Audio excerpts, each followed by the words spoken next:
580 Sports Talk coming to you on is it a Red Friday? The Chiefs don't play till Monday. Is it just a regular Friday? No, it is a Sunflower Showdown Friday is what it is, ladies and gentlemen.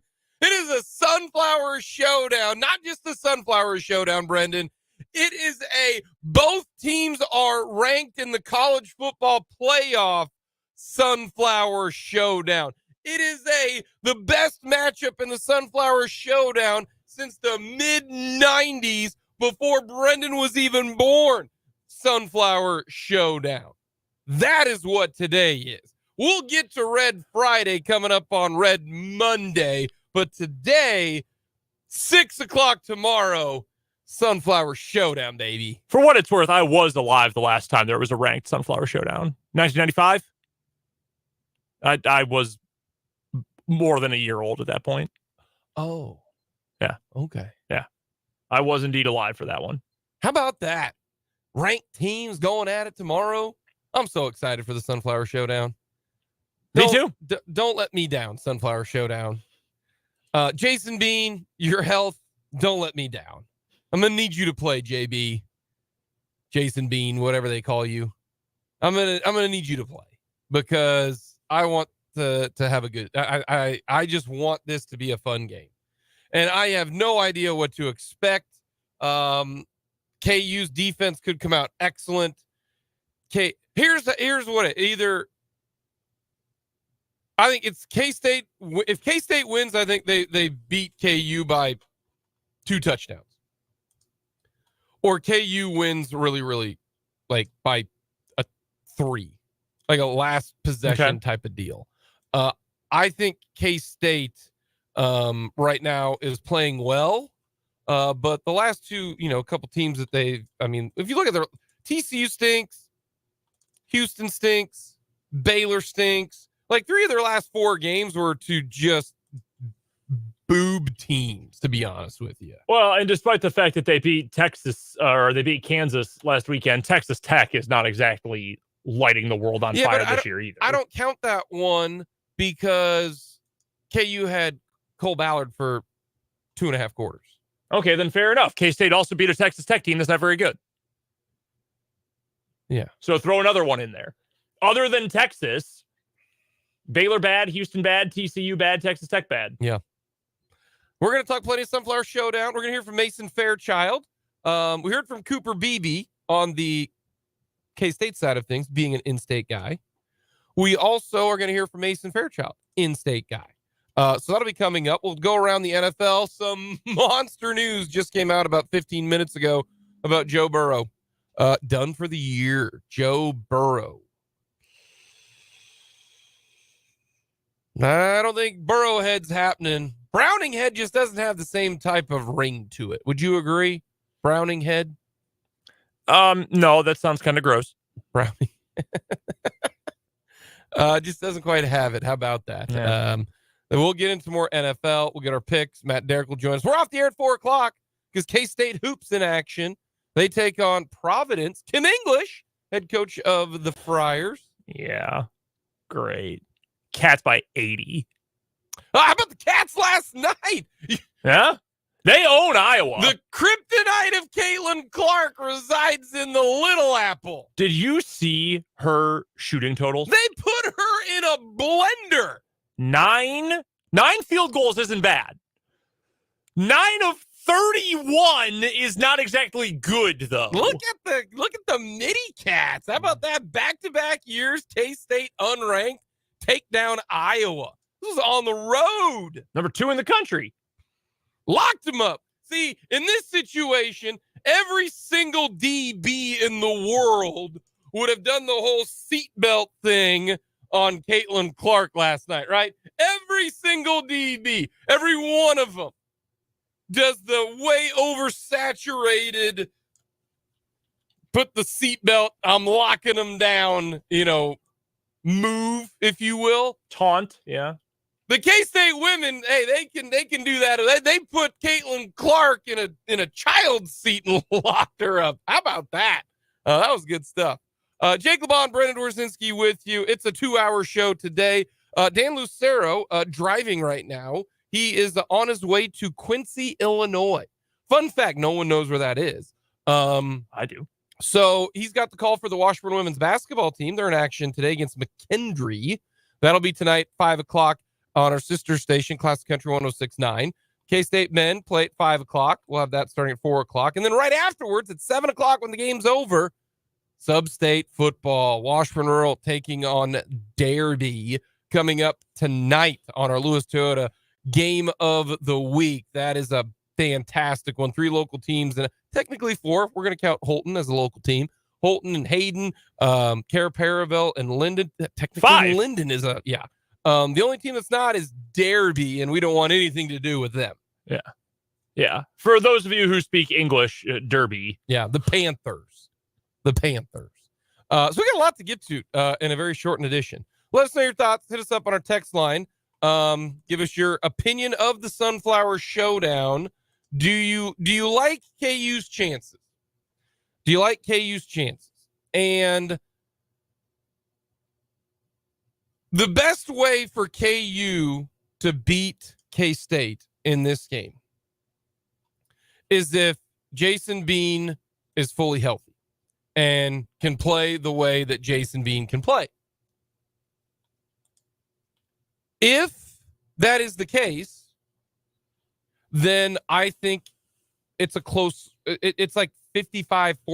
I think 60-40 might even be too much if Bean plays the way that he's capable of playing, okay? Okay.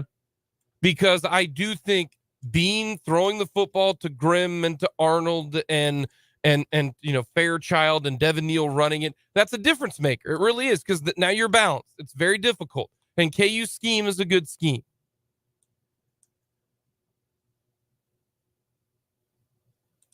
If he's not himself, then KU has to rely on really one thing. And I'm saying even if he plays, but doesn't play like himself or has a bad game, or if Ballard is playing, they got to do something special individually to get the big play. Like Devin Neal's got to break out a 60-yard run. Grimm's got to make a guy miss, catch a slant, go the distance. I don't think KU can march it down the field 10 plays at a time if Bean is not playing well or if Ballard is playing. Like you got to do something different. You got to be a difference maker. That's the best way for KU to stay in this game and to win this game, because I think K-State's offense is going to score. I mean, they put up 30 on Texas. They put up the K-State offense low key, probably underrated right now. It really is. Okay. And that is why I look at this is all about the KU offense, because in the Big 12 right now, you got to be able to score. If you can't score, you're going to be behind the 8 ball. And K-State has scored 59, 30, 41, 41, 38. The last time that they didn't put up, 30 points almost was against Oklahoma State. And really, the turnovers, ever since that Texas Tech game, turnovers haven't been a big issue for K-State. And that was the biggest problem in the game against Oklahoma State. That was the biggest problem in the game against Missouri, turnovers. They're not turning it over right now. KU has to hit the big play if they are not 100%. That's what they got to do. I think K-State's defense can be got, but when you look at how they've been able to get got via the big play, via the passing game. Oklahoma State threw it on them, short passing game. Ballard ain't going to be able to do that, okay? At least my view of that. See, but I think they have to. I think if KU is not willing to try that, they will lose. That because I understand where you're coming from, because he's not the player that Jason Bean is. I totally am with you on that. I think KU is in a position where that does not matter. I think if you are trying to play, as Paul Meyerberg phrased it yesterday, if you're trying to play the trying not to lose game, don't play. It's over. You're not going to win unless Will Howard throws like 4 pick sixes. Yeah, and that's not happening. Turnovers are always they're an equalizer. The equalizer. But if KU is not willing to at least try to push them, I'm not saying 45 pass attempts, but you've got to be willing to throw it at least a decent amount to try to move it. Yeah. Because the biggest weakness, as we know, in K-State's defense is its secondary. And that's why I said, I don't think KU will try to throw it a ton. But when they do, this is where I say a guy like Luke Grimm or a guy like Arnold or I think Lawrence Arnold's the guy. Or Fairchild, whoever, Jared Casey, I don't care. You got to make a play. Run a slant route, catch it, break a tackle, and go away. Like that's what you got to do if you're KU. If you're Kansas State, this game is very, very simple. Don't turn the football over and you're going to win. Don't turn the football over and you're going to win. That is what's going to happen. I would be a little bit worried if I were a KU fan about the running game for Kansas State. And the reason why is the one game that they really didn't run it was against who? Texas, who's got 2 refrigerators in the middle. Does KU have that? No, they don't. No, they don't. And that's what worries me with K-State's offense. This is why their offense is good, because they do have a good O-line. They're running it right now. Look what they did against Baylor. Look what they did against Houston, TCU, Texas Tech. Texas Tech a little different because Avery Johnson got in there. But they're able to run it. And if you run it, then your play action. And I think KU's secondary is pretty good. I do. But when your safeties have to creep up and it's a little bit different, K-State just do what K-State does. Like it's a really simple game for Kansas State. Don't turn it over. Stay within yourselves, and K-State will win this football game. Now, that is if Jason Bean is in there himself.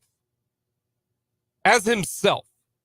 If he is limited, that obviously changes things too. If Cole Ballard is in there, then K-State really, really don't shoot yourself in the foot. If Jalen Daniels is playing, then I think K-State, this whole game is completely different. Health is a big factor in this one. Sure. If Bean were healthy, I think it would be a closer game. I am still under I know you and I differ here. You're under the impression that you think Ballard is going to start and get most of the reps because he took most of the reps in practice. I just, there's too much of me that says Jason Bean is that much better than Cole Ballard, even if he's got limited reps, even if he has limited reps. So I think Bean, if he's able to play, should play right away. Start him. Go down with your 5th-year guy. Go down with Jason Bean. And if he can't go, then you go to Ballard. That's how I kind of view this game for the Kansas Jayhawks. But up front, K-State, do what you do. It is such a simple game for the Cats. Like for KU, you got to do something special on offense. And if Ballard is playing, I mean, look at the offense against Texas Tech. Texas Tech doesn't have a great defense. They don't. But maybe a full week of reps as number one will help out. But I've seen enough that someone's got to be special. Break off a big run. Devin Neal's got to be really good. I don't think you're just going to shove it down K-State's throat running the football. No, you're definitely not. I don't see that happening. And that's why special teams might be a big deal. And if you're KU, like you said, Paul Meyer, go down swinging. If it's 4th and 4 at the 20, you ain't gonna win this game with field goal. No, you gotta go for it. I think you're either in for a penny, in for a pound. You got to risk losing 35-10 if you want a chance to win. If it's 4th and goal at the 1, you go for it. If it's 4th and goal at the 4, I think you go for it. Yeah, you need point. You need 7. 3 ain't gonna beat Kansas State, and I don't think KU's defense is gonna limit. Like, what's the number that you think K-State's offense, if they just play a mediocre game, do what they do, 1 turnover, it wasn't a pick 6, they do that. What's the point total that K-State's going to get to? To me, like the minimum that K-State's going to get to is like 28. Yeah, 28 is the number I had in mind. Okay. Like an average game, I was thinking 28. Yeah. So you got to find a way to get 28. And if you're KU, it's got to include big plays. No, you're 100% right on that. And you got to get 7. Mm-hmm. If you think the number's 28 or 27, maybe 3 touchdowns and a field goal or something. Let's say it's even 24. Mm-hmm. And you have the ball near the red zone and it's the first half and you've only got 3 on the board. Another 3 ain't going to get it done. You got to peg this game. How am I going to get to 24 at minimum is what I think K-State's going to score in this game. Yeah, I would think so. And even that's going to take a good effort from the KU defense. I mean, this game is entirely about what KU does. And that should be, if anything, a compliment to Kansas State, because Kansas State's the better team going into this game. And especially given the quarterback scenario for K-State, given the way that KU played last week with their quarterback scenario, and the way that K-State has played for the majority of the back half of the season, save for the, some bad decision-making in the Texas game. K-State's the better team. This matchup is about what can KU do to beat Kansas State more than it is what can Kansas State do to hold off KU. Because the assumption, and given the point spread, this is the assumption, K-State should win this game. So for KU, it's going to include big plays. I assume, despite what Andy Kotelnicki said a couple weeks ago, it came up must have been after the Oklahoma game. He was asked about the Wildcat snaps, the direct snaps to Devin Neal. And hey, is that going to be a new increased part of the offense? And he said, no, not really. And then fittingly, the next game against Iowa State, the first touchdown was a Devin Neal direct snap run. I would not be surprised. Talking about K-State and the success they found earlier in the year with quarterback power with Avery Johnson. A way to level that up? You run power, except you're direct snapping to a running back, to an actual traditional ball carrier. KU has found success with that. I think you're going to see a lot of that in this game. I think it's got to be a offensively pull out all the stops kind of game. You have to be willing to throw with Ballard. You're going to have to break off some big runs. No, I like that idea. I think that's smart. Go QB run. Yeah. Look. You get an extra blocker. Put Highshaw and Neal back in there at the same damn time. They've done that a number of times. Don't put Cole Ballard in there. That's just a waste of a guy. Commit to the power QB run. I would not be here. I'll give you a bold prediction. I'm going to call my shot in this game. There will be a play in this game in which Cole Ballard takes a handoff and then throws. That's going to be my one specific play bold prediction. They're going to run Wildcat with Neal and Ballard, and they're going to hand the ball to Ballard to then throw it, because they've done that with Bean in the past. They've done that with Daniels and Bean. Obviously, a little bit different now. But I think you're going to do that a lot with the offense. You're going to have to break off some big runs. KU has struggled so much against those 3-3-5 fronts, and K-State, despite being a little bit depleted up front, we know how good and how well coached that defense is. All right, give me your prediction. I'll take K-State to win. I think they've earned that. 28-21. I'll go with a pretty basic score. The spread's 9.5. Yeah. If Ballard plays, I would bet K-State. There's been all this talk all week about Bean's actually taking snaps. We talked about that. I think he's going to play. Reps and all that. The thing that would worry me if I was going to bet on this game, which I don't know that I am, that line has not gone back toward KU. We keep hearing Bean's taking reps, Bean's taking reps, Bean's taking reps. It only keeps moving toward Kansas State. Then they just don't care who plays the quarterback. They don't like K-State that much. That's possible too. I would not bet this game but if Ballard takes the snap to start the game, I'll bet K-State to cover the spread, because Ballard's that offense isn't going to score 30. So I would take K-State to cover the 9.5. But if Bean plays, I wouldn't touch it. That's how I look. I would take KU if Bean played. Yeah. I don't know if I still would, because K-State's playing well right now. But they are. Oh yeah. This will be the third best team that KU has played in Big 12 play. Because KU got stuck playing both OU and Texas. Yeah. So the two toughest teams that K-State has played, they've lost to, which is Oklahoma State and Texas. Mm-hmm. Everybody else, they've smashed. Yeah. It really hasn't even been. Their next closest game in the Big 12 was UCF. Was that it? Yeah, I think it was. They beat Texas Tech 38-21. It's UCF. Like that when. Yikes. So this will be the third bet, the toughest team that K-State will play outside of Texas and Oklahoma State. We are going to hear from Mason Fairchild. We'll talk a little NFL, all of that coming up. Shortened edition of 580 Sports Talk. We'll hear from Mason Fairchild coming up next here on 580 Sports Talk.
State rivals in recent memory. And to preview this game from the Jayhawks perspective, we welcome in KU starting tight end and Andale native Mason Fairchild. Mason, thank you so much for taking the time for us today. First things first, I wanted to ask you about the season that you are having. And I know right now, not the most fun week coming after a loss in conference play, but for you, for this season, it has been your breakout campaign in your senior year with this KU program. What has felt different about this season for you individually and for this team relative to your junior year or years past during your career? Yeah, I think offensively, just with Coach K, I think he's really opened up the playbook, getting really crazy, getting all these new ideas in. So I think you've seen that on the field, just doing all kinds of things. And, luckily I've been the lucky recipient of being open a few times due to all the crazy stuff we do. But, just another year of maturity for the entire offensive unit. Didn't lose a whole lot last year. So, a unit that, prides itself on being able to score points. So obviously we didn't get the job done last week, but, we're looking forward to having a bounce back week this week. Speaking of bringing back so much talent and experience from a year ago, that is especially true for you guys in the tight end room between yourself, Jared Casey, Trevor Cardell, and I know that just is scratching the surface of it. You guys have so much experience in that room. What is working with that group like? What is the relationship like at this point, both on and off the field, between you and Jared and Trevor and the rest of that room? I mean, we're all a really tight-knit group, and, Coach K is obviously our position coach, and he trusts us to do a lot of things, and, I think that trust is well-earned. So, we it's fun working with Coach K, and, he thinks he's the funniest guy in the room, but, but it's a lot of fun just being in that room, because there's a lot of fun guys in there.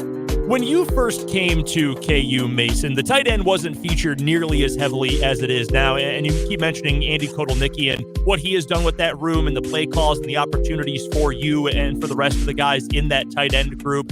How fun has that been? Just on a very basic level, how fun has it been from tight end being a little bit of an overlooked position in the KU offense just several years ago to now being one of the biggest playmaking spots?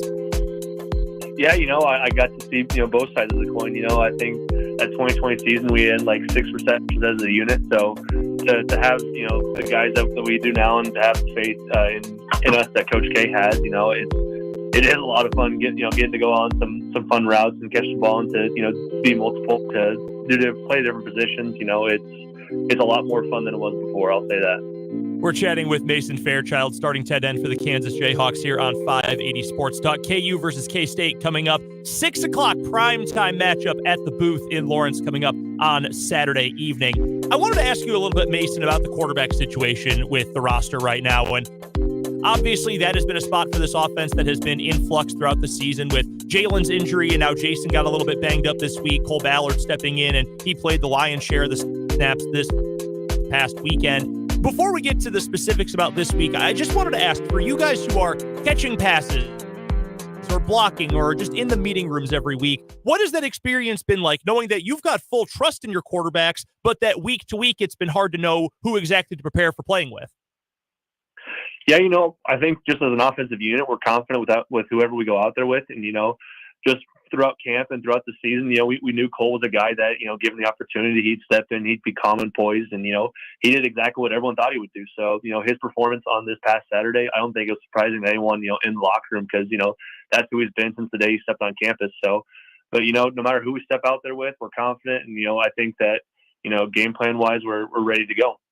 What do you think are some of the specific pluses, some of the specific positives that Cole brings to the field? Because you look at Jalen and you think he's so well-rounded and he's a great decision maker and he's a great athlete. Jason has maybe the best speed on the team and he's got a great deep ball. What does Cole bring to the table that really takes the offense to a next level, or at least what sort of extra flavor does he add to it? Yeah, you mentioned how Jalen's able to be a quick decision maker. I think Cole does a really good job of being a very decisive decision maker. Not questioning his reads, just taking a step, taking a throw, and going with it. Not second guessing himself. And his confidence is definitely something that's helped him. Just in this past week, and I think that will continue to help him. All right, one thing I've got to ask more about on the field before we get to the importance of this particular matchup, Mason. As a tight end, you're not just catching passes, you're catching short ones, you're catching long ones, and you're laying dudes out blocking as well. So I've got to ask, what is more fun for you at the tight end spot? Making a big catch in traffic, getting knocked down after picking up a first down, or do you prefer laying someone out and pancaking someone on the edge? Yeah, it is fun having that success for yourself, but I think, setting your teammate up for success, laying down a critical block that might spring along a run or even a touchdown, I enjoy that a lot more because then it's more people, getting success, not just yourself, but it's the whole team, getting to enjoy that moment. We're talking to Mason Fairchild, starting tight end for the Kansas Jayhawks, joining us here on 580 Sports Talk. It is Sunflower Showdown week. KU hosting K-State coming up at 6 o'clock on Saturday night at David Booth, Kansas Memorial Stadium. Mason, I mentioned it earlier. You're a native of Andale. You are from Kansas, so this rivalry always means more to the guys who are from this state, who have grown up with it, who have lived it. So what makes this weekend, what makes this rivalry special for you personally? Yeah, I think it's, how close these teams really are because, a lot of the Kansas guys know each other on both sides, and so that makes it just that much more special. But, all of us grew up watching the game. That was the big game that you watched, KU, K-State. And so, just getting to be a part of it, on both sides, none of us take it for granted. I can tell you that much. Did you grow up a KU fan? Yes, I did. So was it then an easy decision? And I know it's been a little bit since you went through the recruiting process, but was it always easy? Like when that offer came in, did you know I want to be a Kansas Jayhawk? And do you feel like that is something too that for this program has maybe gone through a little bit of a groundswell recently? Because we know the recent history of KU football before Coach Leipold showed up. The program was going through some tough times. But do you feel like now there's a little bit more momentum for guys like you who grew up fans of the program, who want to stay committed and be a part of what is developing in Lawrence? Oh, absolutely. I mean, like you said, past 15 years haven't been great, but, I think a lot of guys that commit to KU kind of have that mindset that I'm going to be the one to change this program. And so, to stick around long enough and to be a part of the change and be a part of the team that's starting to get it turned around, it's really special. And, I think that's going to keep having a snowball effect where more guys are going to want to jump on the ship and, continue to keep the program going in the right direction. How do you, as an individual, Mason, strike the balance between this is an emotional game? I mean, it's hard to ignore that. It's a rivalry. It's a big deal. Both programs at the top of the standings this year, so that adds a little extra flair to it. And, of course, the fans have been already going at it for a few days at this point, versus also at the same time knowing, hey, this is business, and you guys have goals you still want to accomplish, a 9, maybe 10-win season still on the table. How do you kind of strike that balance between the emotional and business-like importance of this matchup? Yeah, it's got to give you an edge just being able to play in a rivalry game like this. But, you can't be too overly emotional because I think that'll just get draining throughout the week. And, you'll get to Saturday kind of feeling, kind of bummed out over the whole thing. But, just continue to stay with the task on hand because, like you said, we're still fighting in that Big 12 race. So, just got to take care of business week in and week out. And so, obviously, this is a big one right here. But, there's no shortage of emotions here. And, I think we're really excited for the opportunity to play. All right, last trio of questions I've got for Mason Fairchild, starting tight end for the Kansas Jayhawks here on 580 Sports Talk. Number one, for this specific matchup on the field, what do you notice about this K-State defense? When you're watching film, when you're getting prepared, what do you know about them defensively that you, the tight ends, and this entire offense will have to be keeping a keen eye out for on Saturday night? Yeah, they're an extremely physical unit. Just watching some of the film, their safeties, their secondary, the linebackers, even though their D linemen, they're flying downhill. Their D linemen are shedding blocks. They're getting after it. So they're a really physical unit. They're not afraid to get their nose in there and to make a tough tackle. So that's something we definitely got to keep our eyes out for. All right, now I do have to ask, being a Kansas guy and being from Andale, how often do you pay attention? How much do you stay in touch with a football program that I'm sure Mason, has been pretty dang good over the last several years? Do you stay in touch with any of the coaches or any of the guys you know back home in Andale and all the success that high school football program has had? Oh, absolutely. My dad's still coaching back in Andale, so he gives me kind of the rundown of what their week is looking like, especially now this deep in the playoffs. So. And I know it's a big matchup this week for them. So, but yeah, my dad always keeps me in the loop. And so, it's hard not to notice with how much success they've been having. So, it's been easy to keep up with. The last thing I've got for you, you come from a pretty darn impressive athletic family, Mason, as well. I've got to ask, you've got sisters who are making huge names for themselves in the college world as well. Are you the best athlete in the Fairchild family? Well, I'll say that. I don't know if they'll agree. In this circumstance where they don't have a chance to defend themselves, yeah, I'll say that I am, definitely. What was the competition like being in a family that was so athletic growing up, where it wasn't just, yeah, our brother's the football star, but also sister is the track star as well, and you've got all this athleticism throughout the bloodlines in this family. What was that like growing up with that? Was it just competition constantly all the time at home? Oh, yeah, it was always competition. We were always doing something athletic, and, even now, because I threw javelin as well in high school, and that's obviously what they're at Texas A&M doing. But even now, I like to tease them and say, I still got the best arm in the family. I can throw the javelin the furthest, and that I think that gets under their skin a little bit. But but it is a lot of competition growing up, and that kind of translates to how much success we've had. When's the last time you threw javelin? The state meet my senior year of high school. Because my elbow was so shot that I couldn't even imagine throwing it again. Mason Fairchild is the starting tight end for the Kansas Jayhawks, a native of Andale. He joins us here on 580 Sports Talk as we preview Jayhawks versus Wildcats coming up on Saturday. Mason, we appreciate the time, man. Thank you so much for stopping by. I know it's a crazy busy week, but we appreciate the time. Best of luck to you guys coming up in the Sunflower Showdown Saturday night. Yeah, thank you. Thank you for having me. As Mason Fairchild, starting tight end for the Kansas Jayhawks, joining us here on 580 Sports Talk. And of course, you'll be able to hear Sunflower Showdown tomorrow night, 6 o'clock kickoff, 4 o'clock pregame start time, and your home for K-State sports right here on 580 WIBW. Some other news today. Gene Taylor, K-State athletic director. Yeah. Contract extension. Yeah. Good for him. 2030. That's 7 years. Yeah. Easiest decision that K-State could make. I mean, yeah. Should we keep Gene Taylor? Does he want the job? Yes. Well, then yes. That was a difficult meeting, wasn't it? All right. Good work, everybody. Good work all around. Right? Like that, how did that go? How did that all go? So do we need to talk about it? No. Okay, cool. Gene, do you want this? Awesome. Move forward. Yep. There's not really a whole lot of discussion. Gene Taylor's honestly been one of the, and the longer he's there at Kansas State, the bigger of a power broker that Gene Taylor will be. Oh, yeah. You know what I mean? No doubt about that. Gene Taylor, friend of the show? I'm willing to call him friend of the show. Friend of the show, Gene Taylor. Yeah. Okay, I'm with you.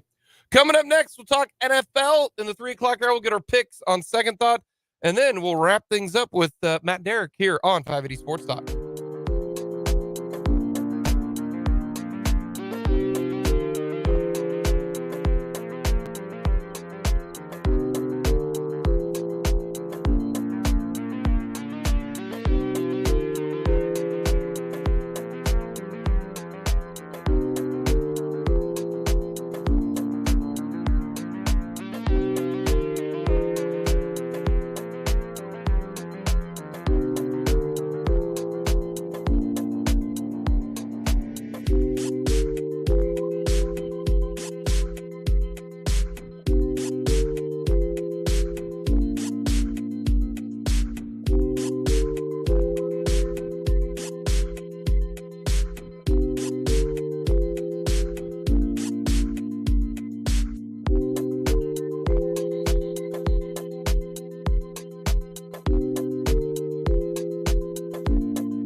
Big news of the day, Joe Burrow. Gonna have surgery on his throwing wrist. Yeah, torn ligament. It's not great. Alrighty. One of two things occurred. Joe Burrow did not tell the Bengals about his hurt wrist, or the Bengals kept it a secret. Well, considering he had a wrap on his hand as he got off the team plane this week, I'm going to guess at least someone knew. And if anyone on the Bengals is worth their salt at their job, even if they hadn't explicitly been told, yo, guys, my hand hurts, someone should say, hey, face of the franchise, most important person in franchise history since Paul Brown founded the team. I was going to say Anthony Munoz. Probably. He's best Bengal of all time. Why is your throwing hand wrapped? What is on your hand? So someone had to know. I would venture a guess someone in that organization had to know. Now, there are a lot of people out there who are like, they didn't disclose it. They're doing what the Falcons did, what Belichick did. They're plausible deniability. Now, the NFL is going to look into this because there's a little smoke here. Here's what they could have done. It's a Thursday game. That means you had to announce your injury designation on Tuesday, right? Mm-hmm. He could have heard it like Wednesday, and they don't have to say anything. Like, that's the thing that I think people forget. What if he felt it like it hurt Thursday morning? They don't have to report that. Mm-hmm. It's Thursday morning. If it occurred Monday or Tuesday, yes, you need to report it. But when the injury designation came out, he might not have been hurt. It might not have hurt. So we'll have to wait and see. Because if it did hurt and there's, proof, then the Bengals, they're in some trouble. Yeah. They are. Yeah. If not, I mean, he could have kept it from him. And then, like, Thursday morning, woke up and was like, my wrist kind of hurts. I'm going to put this on there. That's okay. Yeah. Like, I hate to be the bearer of bad news for everybody out there. But the Bengals fall to the Ravens. Jake Browning's going to be the quarterback. And unless all of a sudden he's going to start playing in the Pac-12 8 years ago, it's not going to go well for the Bengals. Not quite 8 years ago. He's not that old. He's been in the league for about 5 years, right? Yeah. When was he at Washington? His final year at Washington was 2018. 5 years ago. Oh, yeah. He was undrafted rookie in 19. Yeah. So the Bengals are not making the playoffs. No. They're donezo. You want to know who's the luckiest team right now? The Buffalo Bills. Because Buffalo was going to be fighting Cincinnati maybe for this last playoff spot. So that is a huge break for Buffalo. And I'm not even sold that Buffalo's going to make the playoffs. They're 5-5 right now. You got to get to 10 wins. But the Ravens won yesterday because, Jake Browning's back there, quarterback. And they scored a little bit late. Well, the Ravens also did not exactly get out of the game unscathed because their best pass catcher's done for the year. Yeah. Mark, and now is it official he's done for the year? I thought they were going to wait and see. That's what Harbaugh said after the game. Is that he was done. I haven't seen an update today. I'm gonna tell you this right now, Brandon. The Ravens are not going to the Super Bowl if Mark Andrews is done for the year.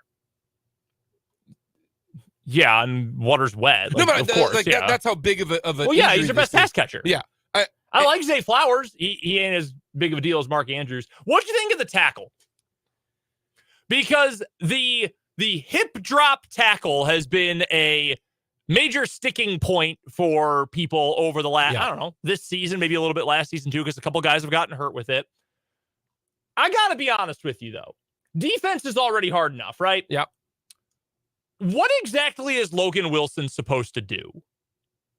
Because if you can't, that's as close to a form tackle as you can get from that angle. He grabs onto him by the waist. I'm watching the play right now. Brings him down. It sucks for Andrews because Wilson rolls up on his leg. But what are you supposed to do? How are you supposed to tackle? All the people who are saying that Logan Wilson is a dirty player, you don't know football. You've never paid attention to football before. Yeah. No, and it's just football, man. If you want to get rid of that, okay, for the people who are like, they need to get rid of that play, you are now starting to basically turn this into rugby, because that is an illegal tackle in rugby. You cannot do that in rugby. Okay. You're now basically telling people you have to tackle this specific way. I get the horse collar tackle. Sure. I get that. I can't, because sometimes your body gets contorted and you're around the waist. There's not much you can do. I think the people who want to get rid of that play secretly want flag football. Oh, not to get super back in my day on you, but I don't think it's a secret at all that there are some people who watch football who want it to be that. Logan Wilson did nothing wrong. I never played at a very high level football-wise. You don't need to see this. Well, so many people who complain about these things, I genuinely believe either A, never played a competitive sport and thus have no idea how, sometimes your body just does that. You can control a lot of things. You can't control everything. You know what you can't control? What the other person is doing, what the other person is, how they're moving. The other thing, I genuinely believe a lot of people who say that don't actually like football. Think of all the injuries. Dude, if Mark Andrews is I can't believe I got hurt. This is astounding. Then he's the dumbest man on earth. This is football. And he's not. You want to know why? Because he hasn't said that? No. Why? Because he's part of your tribe. That's true. He is diabetic. I said last night, this is the worst thing to happen to type 1 diabetes since ketoacidosis. Although that can literally kill you, so that's not great. Let's get to some the games this week. It's either a 1-point spread or a 10-point spread. Yeah. There's, you ready for this? Here's a good game. Pittsburgh, Cleveland. Good game. Ready? I'm going to rattle off a whole bunch of crappy games. Detroit, Chicago. Terrible. Miami, Las Vegas. Bad. Dallas, Carolina. Gross. San Francisco, Tampa Bay. Just some really bad games. Or they're 1-point spreads like Minnesota, Denver. Seattle, Los Angeles. What's the spread for Bills, Jets? So I'm going to say 6. Is it that big? Yeah. I guess you're right. I guess I did see that earlier. Chiefs, Eagles, there are a lot of competitive games, but the ones that actually mean something, not many of them. Pittsburgh, Cleveland, Chiefs, Eagles are the two honestly biggest games. Yeah, they're big. To be honest with you. That's it. There's no other big game. Bucks Niners is somewhat big. Niners need another. They cruised against Jacksonville last week, but they need to keep winning. They need to keep winning, but and Tampa's fighting for a division. I'm not a Tampa guy. I know. I'm not a Tampa guy. I'm just saying they're in the hunt for their division title. Yeah, I think the spread is 11. That's a I'm a little surprised by That's a hefty one. I'm a little bit surprised at that, but the sneaky game. I'll give you my sneaky game. Okay. That's not, 2 good teams, but Houston, Arizona. Kyler Murray playing for Arizona is a lot different than Clayton tune up your guitar here. Okay. No, I'm with you on that. So Houston honestly is must watch because they could throw for 400 yards or they could fully implode. Score 12 points against the Panthers. I'll give you Rams, Seahawks. Rams are pretty much toast. Stafford's back, though, and the Seahawks are coming off a rough one. I'm not sold that the Seahawks are good. That's why this is a big game. Yeah. I'm not. And that's what I think. I think Geno needs to have a big game for himself. He needs a big game. Yeah. Coming up, we'll get to our college football picks. I am running away with this thing, folks. It's true. We'll see if they can at least get in the same stadium as me. And then we will get to On Second Thought and talk with Matt Derrick.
Final hour, 580 Sports Talk on this Sub-State edition of 580 Sports Talk. That is right. Lewis Toyota game of the week.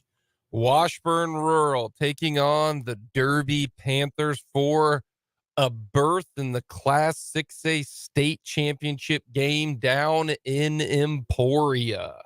Can you name how many times in Washburn Rural history? 3. Wrong. They have had a record of 11-0 or better. 1. Including this season, 2. Twice. Yeah. So previous this year and when they went and they won it all in 88. 89. 12-0 and 89. Yeah. So big time game. We'll have that game after the K-State men's basketball game against Providence. That will be coming up at 4 o'clock here. So in 53 minutes, going to the Bahamas and Ballroom B. Is that what it is? It might be Ballroom A. It might be, you better not have to shoot a high. Hopefully you're not like a downtown Terry Brown type of shot and you got to put a lot of air underneath it. Because them ballrooms don't have as high as ceilings as gyms do. No, they do not. I don't know what room they're playing in. I'll pull this up. It's on cable. I'm going to pull it up here. So that will be coming up today, 5 o'clock with the tip-off. When that game gets over, we will go to high school football. Dan Lucero is in Quincy, Illinois, and he's got Washburn women's basketball today and tomorrow. We got Washburn men's basketball tomorrow. Sunflower Showdown tomorrow. Who knows? Maybe Brendan's going to have one of his picks be one of the Sunflower Showdown. Maybe he likes KU to cover. He's going to put KU down. Maybe he feels good about him. No, not without knowing who the quarterback is. Yeah, I'm with you. I think that's a dangerous proposition. Unless you think K-State is as good as they are and they're just going to roll. Man, I got the Bahamas championship up right now. Mm-hmm. On the baseline, there's a set of chairs for extra personnel or for camera people or whoever. It's just like ballroom chairs. Yeah. It's so funny. I remember when KU played there. Yeah. Oh, yeah. Like it's Atlantis is like that. Yeah. That tournament Washburn played a couple years ago down in Florida was like that. It wasn't really a tournament. That was just or the event. Yeah. Yep. Just real. That was actually bigger than a ballroom. Oh, really? Yeah. This one has a fairly high ceiling. I can see they've got bleachers set up behind the basket that go fairly high. So no hitting the ceiling here. Although it's absolutely a ballroom. I can see the ceiling right now. Ballroom B. Previous to that, there was a Mary Kay convention actually last week there. In the Bahamas? Yeah. Okay. Yeah. You know anyone who sells Mary Kay? Someone in their mid-60s. I do not know anyone. I know people who do other pyramid schemes, but I don't think Mary Kay's a pyramid scheme.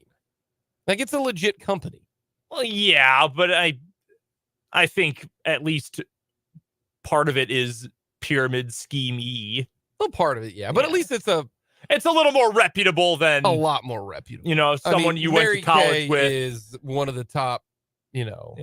Someone you went to college with slides in your Instagram DMs. Hey, we haven't talked in a long time. Yeah. Thought you might be interested in learning about your gut health. Instant block. Alrighty, Brendan. Real quick. Dan's not here. Probably because he went 1-4 last week. He wanted that Washburn assignment. Yeah, he didn't want to face the music here. Another winning week for me. I went 3-1-1. Had another push. I'm the only one with 2 pushes. You had a winning week. Congrats. You're slowly but surely creeping back up towards 500. Dan went 1-4. Not a good situation for Dan. I am now commanding this lead. I am 34-17-2. Doubling up my wins, Brendan. Hop on it. Here's our picks for this week. I bet them once this year, and that was one of my rare losses. Louisville, you better not bite me again. Yep. I'm going to the well. Louisville -1.5 against Miami. My question is, why is the spread that small? Because I think Louisville's a lot better than Miami. That's what scares me. But I'm going to go with Louisville. It's on the road. Maybe that's it. Mm-hmm. But Louisville's good. I think Miami a little fraudulent. So I'm going to go Louisville -1.5. And I'm going to take the bounce back. Okay. Oklahoma State -6.5 against Houston. It's on the road, but I think Oklahoma State got the and they're playing for a Big 12 title game appearance, man. Mm-hmm. I'm going Oklahoma State -6.5. I thought about taking that one. In fact, I started to write it down, but I like when we have different picks. So I saw yours first and deleted it. But I like that pick. I'm thinking a rebound, react, not as much reaction for me here. So that's what I got. No, I think they're in line for a bounce back performance too. Are you taking? Really? I'm taking Oregon State. Yeah, you're a big DJ Uiagalelele guy. It is amazing how many broadcasters cannot say his name. I just said it right easily. You did not, but that's okay. You added an extra "l" in there, but that's all right. We're not calling the games. I have heard Brock Osweiler multiple times, like 4 different times, saying Uiagalelele, pronouncing it differently all 4 times. It's guys, there's a media guide. You can figure it out. Anyway, I'm taking Oregon State. Oregon State's really good at home. I like Washington. I like their offense a lot. It is going to be bad weather in Corvallis. Expected to be cold and rainy and sloppy. I like the team that's going to run the ball a little bit more in that game. Washington has not been great. Oregon State got 1 or 2 losses. I think they've got 2. I know they lost to Washington State, and they lost another one they shouldn't have lost to. I thought they did. Let me go find it here. Hold on momentarily. No, they lost to Arizona. They lost to Arizona at the end of October. Down in Tucson. Is the Pac-12 going to cannibalize itself? I think it is. Oregon State beat Washington, and then they get Washington, Oregon back to back. Who? Oregon State does. Yeah. So what would be the best is Washington beats Oregon State, but then Oregon State. No, let me rephrase that. Oregon State. No, because I want either way. You want the maximum number of 1-loss teams. Yeah. So you want Oregon State to lose out. So then Washington would win their next 2 and then lose to Oregon in the title game. But what if Washington wins and Oregon State beats Oregon in the final Civil War game. That'd be pretty crazy. That would be. And then They got him last year. In that situation, Oregon State goes to the title game. That would be epic. So I'm taking Oregon State. They're really good at home, too. I know a lot of the public's on Oregon State here, but that line at 1.5, that is trying to beg people, no, take the undefeated team. Take the undefeated team. So I'm going to go with the home favorites, taking Oregon State. Also going against your sister's alma mater. Yeah, this is another line I don't get. Kentucky's been a little bit of a disappointment since their hot start, and I know they're on the road, but you're giving me points against South Carolina. The Gamecocks stink. They're not good. The defense is bad. I think Shane Beamer's got some issues he's got to figure out as a head coach. Spencer Rattler has struggled down the stretch a little bit. They have the worst offensive line in the Power 5. I am comfortable saying that. Wow. Maybe Vandy is worse, but no one else other than that. They are putrid up front at South Carolina. I know that's at Williams-Brice. If it ain't swaying, we ain't playing, but give me the Wildcats. Give me Kentucky. Dan has got Iowa -3 against Illinois. And I think he's going with Iowa because Illinois is going back to their previous starting quarterback who stinks. I wouldn't say Altmaier stinks, but their backup's been hot. He had 500 yards last week. Yeah, he's hot. He's got UNC +7.5 over Clemson. I wouldn't touch that. Big game spot for UNC. You could not pay me to bet on that. That's a lot of points. It is a lot of points. That's a lot of points. That's been North Carolina's thing, though. They win a bunch of games, and then when they have big moments or letdown spots, they are let down in all of them. Hey, that hook. I wouldn't touch that one with a 10-foot pole. That hook. All right, let's go to the NFL. I am fading the Green Bay Packers. As you should. So I got the Chargers -3. I thought about the over in that game because the Packers defense is really bad. So is the Charger defense. And the Packer defense is bad, and the Charger offense can get cooking. That's why I like the Chargers to cover the 3.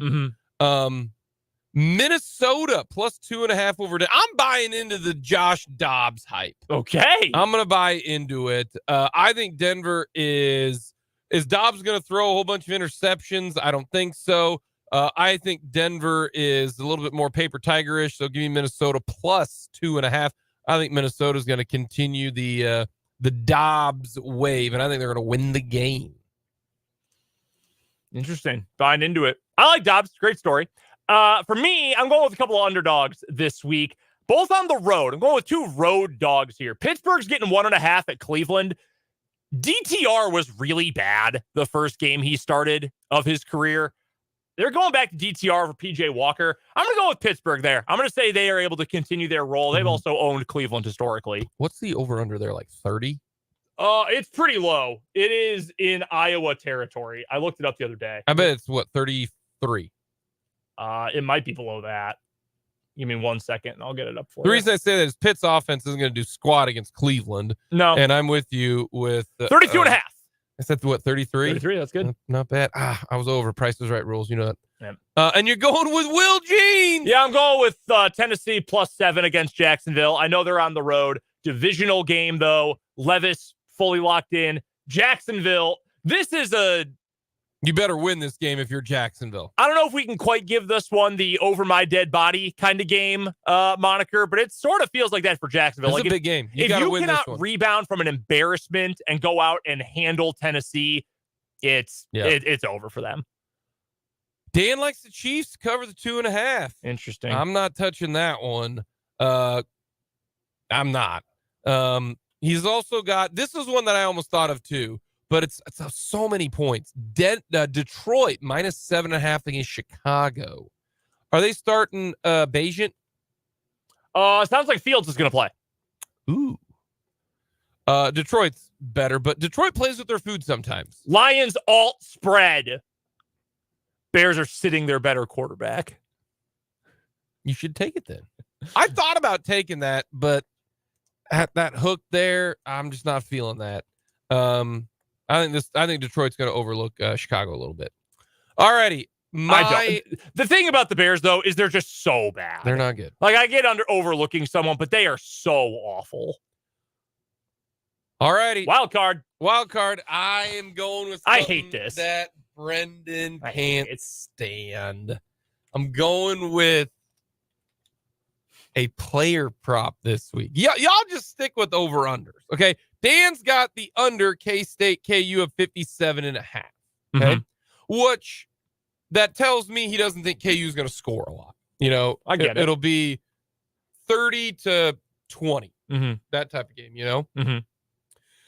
Brennan, you're going with your traditional Illinois, or not Illinois, any team involving Iowa. Give me the under. Under. Why wouldn't I? And what is that hit, like 4 in a row? Let me look it up for you. I think it's something like 4 in a row. I wouldn't be surprised. We will, but I am going with a player prop. That's right. MVS over 17.5 yards. By the way, Iowa has gone under 8 of 10 games this year. Yeah. I'm going MVS over 17.5 yards. Okay. MVS, here is his game log this year. Are you ready for this, Brendan? Hit me with it. See, now I'd made a couple buckaroos on the Rashi Rice over because he's been hitting the overs. But here is what MVS has done the last 3 games. 22 yards, 27 yards, 84 yards. So he's hit it the over 17.5 3 straight times. He also has a 37-yard game and a 48-yard game. Okay. So I am going with the over 17.5 MVS. 2 receptions, 30 yards coming up on Monday night. He averages 17.8 yards per catch, but is only averaging on the season 27.7 yards a game. Correct. He's got 14 catches through 9 games. You know my feelings. You know how I feel about that. I'm just at 17. It's 1 reception. Yeah. That's what I'm going with. I feel like Mahomes is going to find him on a scramble. He's going to catch it, and he's going to get 17.5. If he catches 2 passes, he's over 17 yards. Can you imagine if he didn't, though? I feel like 2 catches for 12 yards. That'd be so funny. Not for you, but for me. That would. For me personally. Yes, for you personally. Find it very funny. Yeah. I'm going with the Iowa under. Why wouldn't I? Why would I not do that? They have the best defense in the country and maybe the worst offense. Well, they've got the best defense in the country because look at who they're playing. I mean, yeah, the Big Ten West isn't good. Like who's good? Who's good? In the West? No one. Well, Iowa is. Technically. I don't even think Iowa's good. Here's Iowa. Here's Iowa's schedule. Ready? Iowa, Utah State, boogers. Iowa State.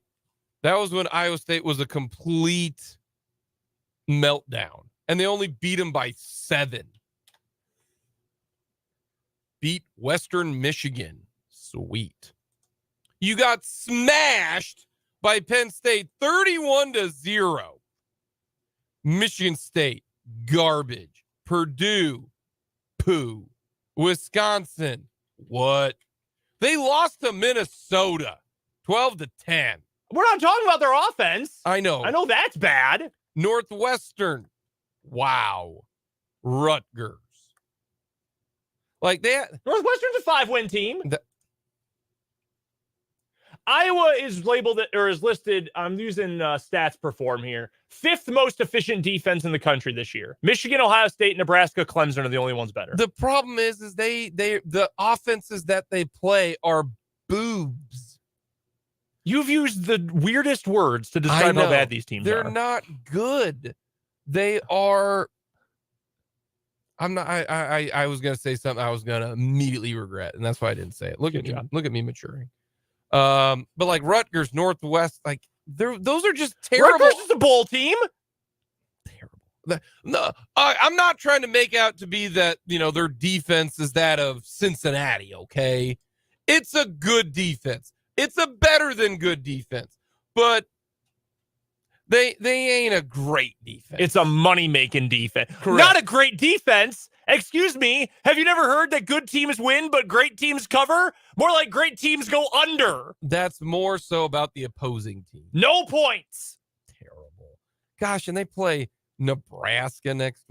Goodness gracious. Anyways. They're going to go 10-2. They are, and they're going to score 0 points against Ohio State or Michigan. Probably. Like Penn State cooked them 31-0. Yeah, that was tough. That was a tough one for the old Hawkeyes there. Bad. All righty.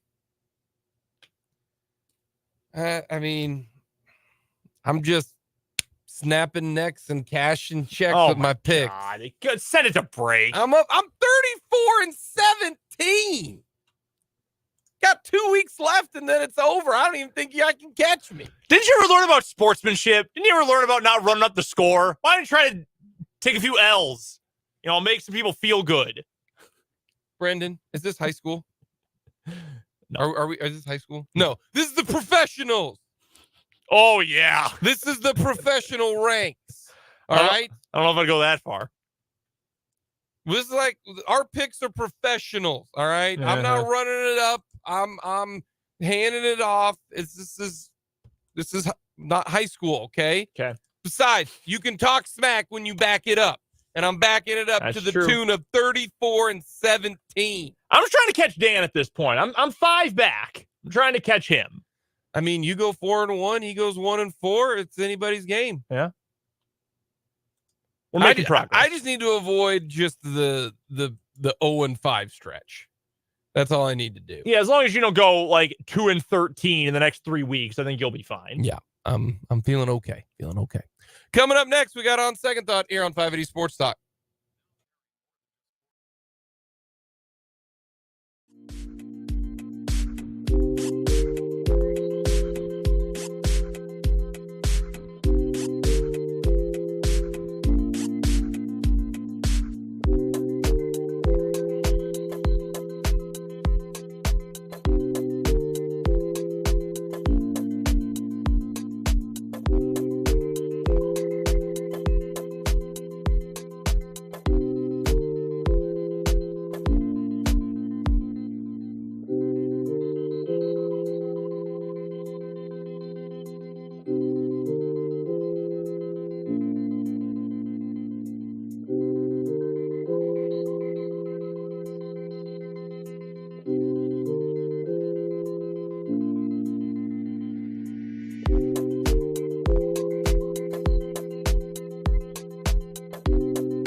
On second thought,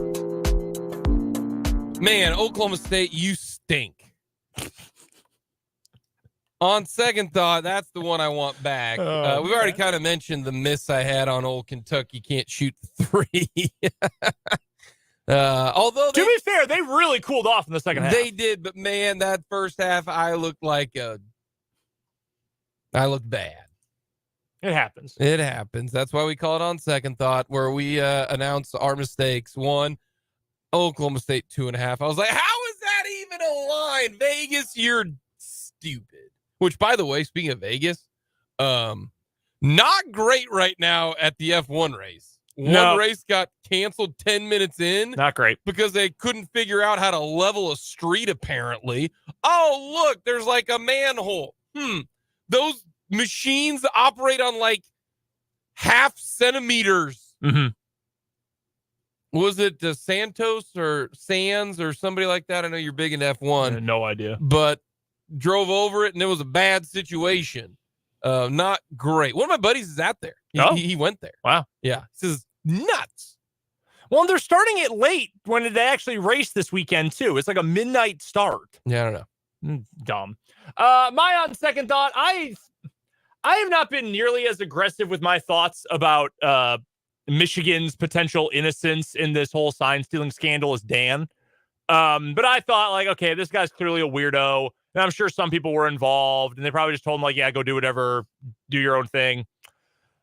Okay, well, it's very obvious that Michigan knew exactly what was going on, considering boosters were paying for it. That is in the newest report from Yahoo Sports, is that a booster known as Uncle T for Michigan was funding at least part of the sign-stealing escapade.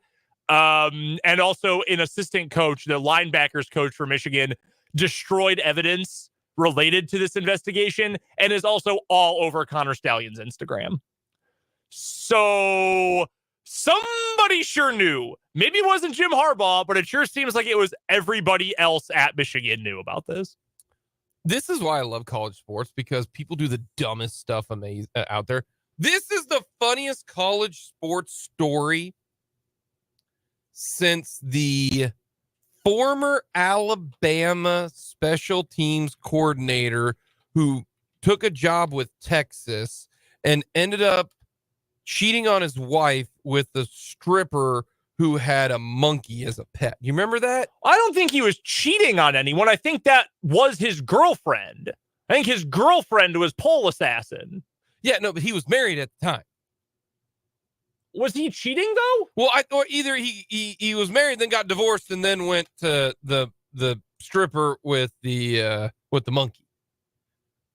Yeah, her stage name is Pole Assassin. Yeah, Pole Assassin.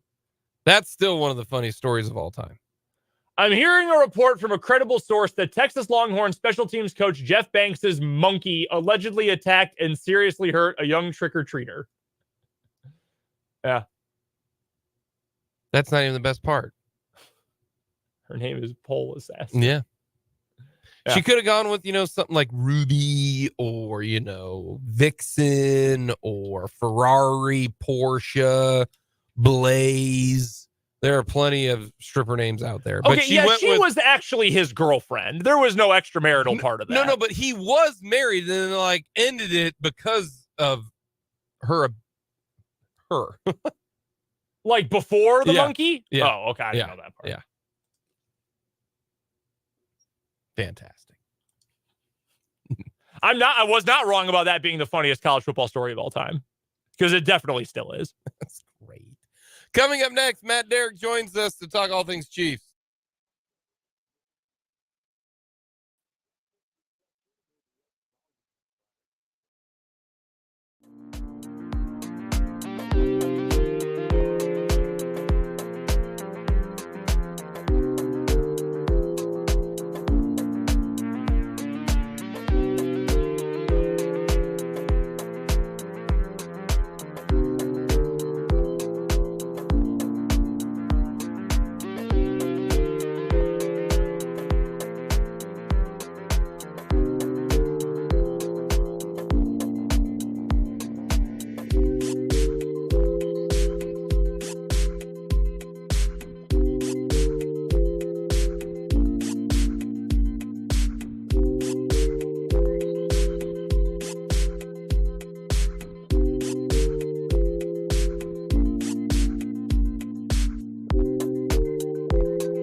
Going to Kansas City. Kansas City, here we come to talk with Matt Derrick from ChiefsDigest.com on the Fleming Place Wine and Spirits Hotline. Matt, how are you doing?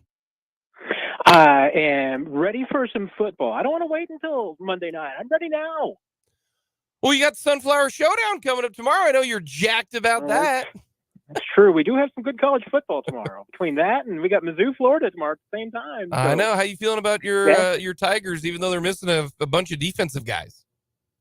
I'm actually more confident this weekend than I have been in a long time. So that's a very, very bad sign.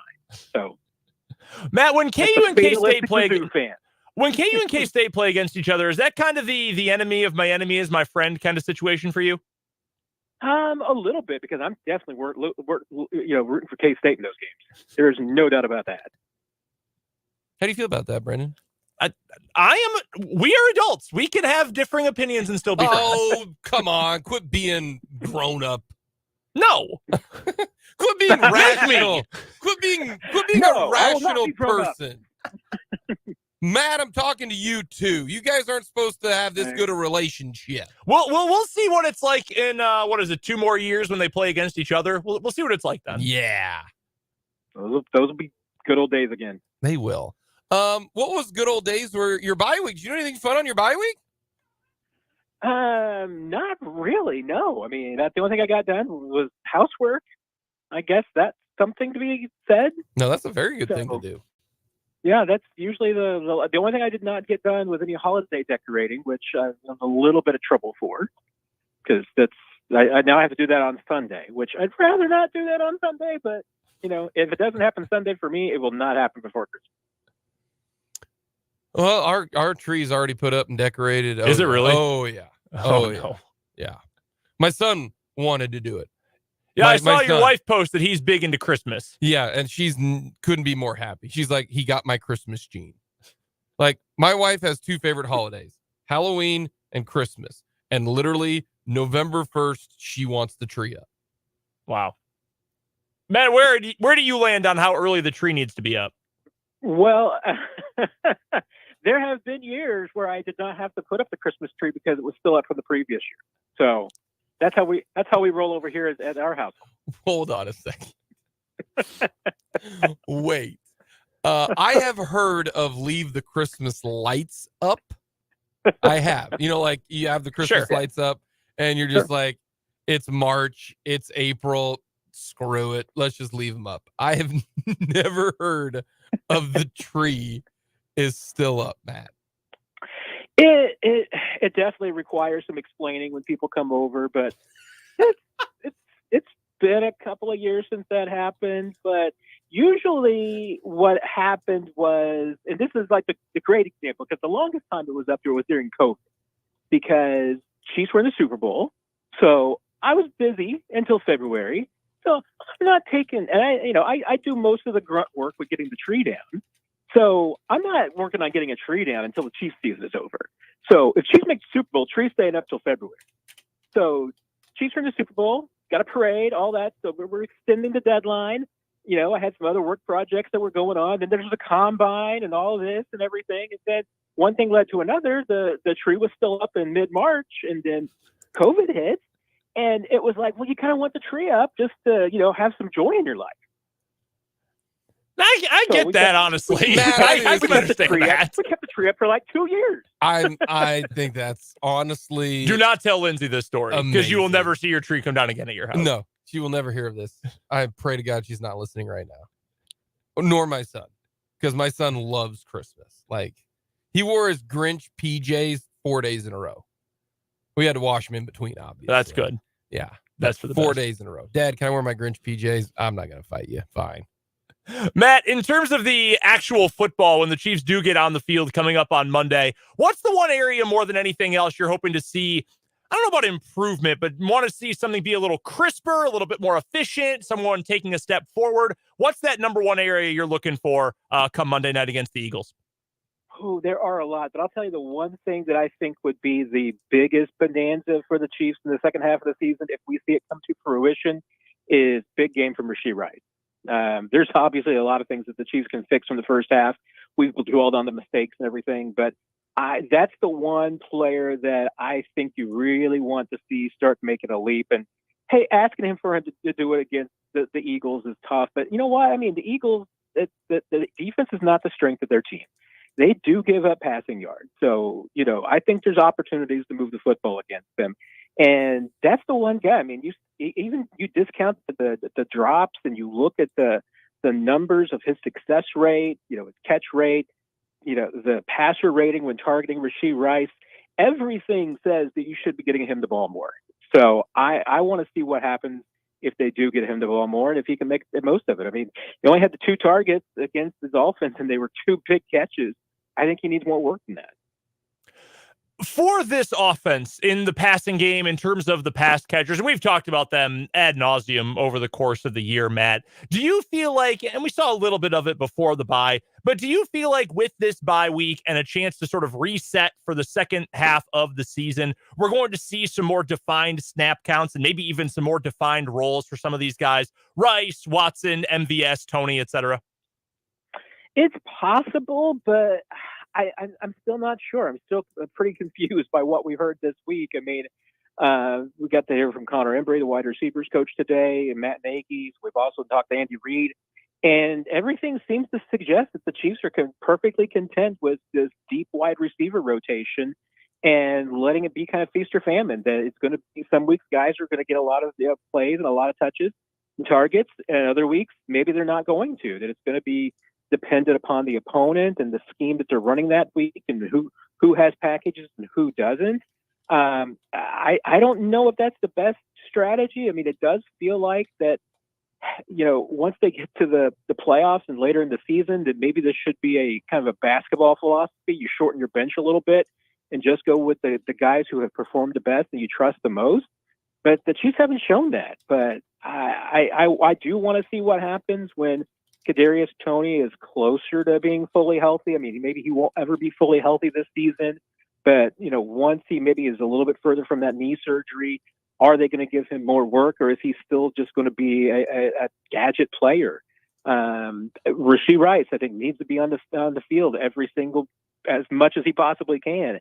Does that mean less work for Marquez Valdez-Scantling, Sky Moore, Justin Watson? I mean, if we base it on what we saw against the Dolphins, it means less for Sky Moore. And I'm not sure I'm ready to give up on Sky either. We're talking with Matt Derrick from ChiefsDigest.com on the Fleming Place Wine and Spirits hotline. All right, the Eagle offense been pretty darn good. They're coming off a bye. What do you think the defense has to do in this one? I mean, you got to contain Jalen Hurts. And to me, it's the same kind of strategy that I would take against Patrick Mahomes. You make sure he stays in the pocket and you get as much pressure on him as you can. He gets outside and buys time. He's just as deadly as Mahomes is. And if you let him just sit there in the pocket and pick apart, I mean, he will do that. You've got to make him uncomfortable, but you also can't let him get away from you. So, but the matchup that I'm really, really looking forward to is I'm looking forward to L'Jarius Sneed and Trent McDuffie on A.J. Brown and Devontae Smith. I mean, that's just, to me, even though we got to see that in the Super Bowl last year, it wasn't at any, I think, all those players at the top of their game. McDuffie and Sneed are so much better now. I just can't see this secondary giving up 35 points to the Eagles with the way that those two guys are playing. And I want to see it. I mean, I really do, because I think Sneed and McDuffie have just come so far since February. And I think that defense as a whole has obviously come a long way.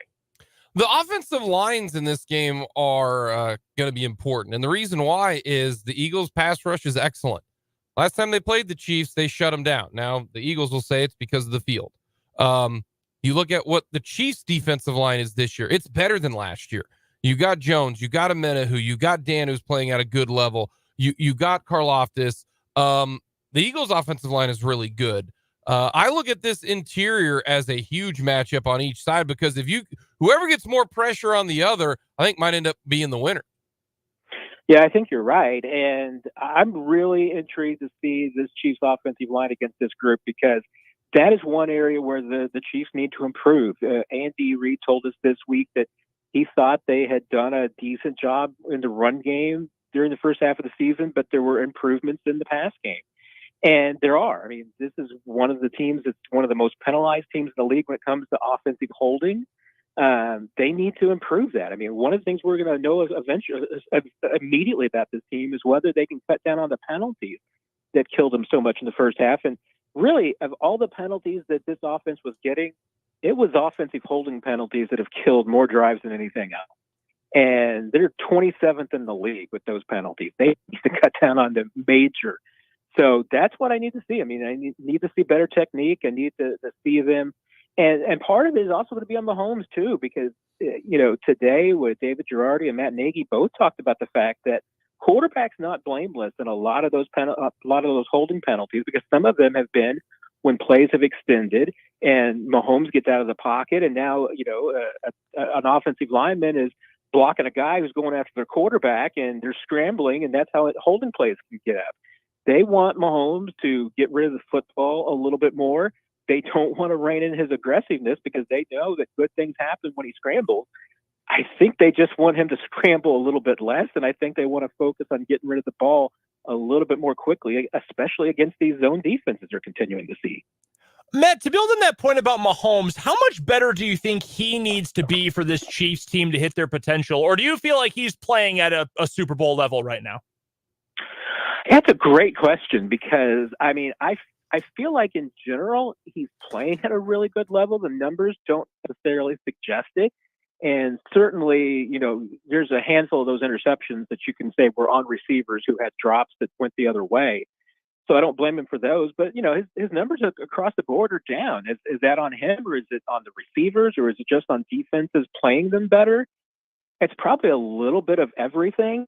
I think he can definitely improve in the second half. I mean, I think there's areas, and I agree with the coaches. I mean, I think one of them specifically is getting rid of the ball more quickly. I mean, he has held on to the football too long at times. And sometimes I think he has missed some open receivers because maybe he just doesn't feel it, whether it's a guy that maybe he doesn't trust, or he doesn't think that there was enough separation to make the play and is worried about a turnover. I don't know, but there's going to have to be some leaps of faith in this second half. And I think he can do it. I mean, I don't think that, I've never really seen anything suggest to me that Patrick Mahomes is going to hesitate on slinging the ball, but I think probably needs to trust his instincts a little bit more as far as just getting rid of the ball quickly and making quicker decisions, because holding on to it longer for this offense, it just seems like bad things happen. All right, Matt, last question real quick. You have to choose one of these two situations. The Chiefs are up 3, minute to go, defense is on the field. Or Chiefs down 2, minute to go, Chiefs offense is on the field. What do you choose? Didn't one of you guys post this on a Twitter poll earlier this week? I don't know. Somebody else? I just thought about that. Somebody did. I'll take credit for it. Yeah, it was Brendan. And I'll tell you what I did. I mean, I completely get the right now voting on the Chiefs defense, but I still was like, nah, there's no time. I'm always gonna ride with Mahomes. All right, Matt, we appreciate the time. Have yourself a great weekend and enjoy the game on Monday. You as well, and enjoy college football tomorrow. It's gonna be a good one. Matt Derrick, ChiefsDigest.com. Coming up next, we'll wrap things up with final word.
Wrapping things up here on 580 Sports Talk with the final word. We're handing it off to K-State Hoops coming up here at 4 o'clock. We got the Louis Toda game of the week, Burrow versus Derby. Brandon, what do you got?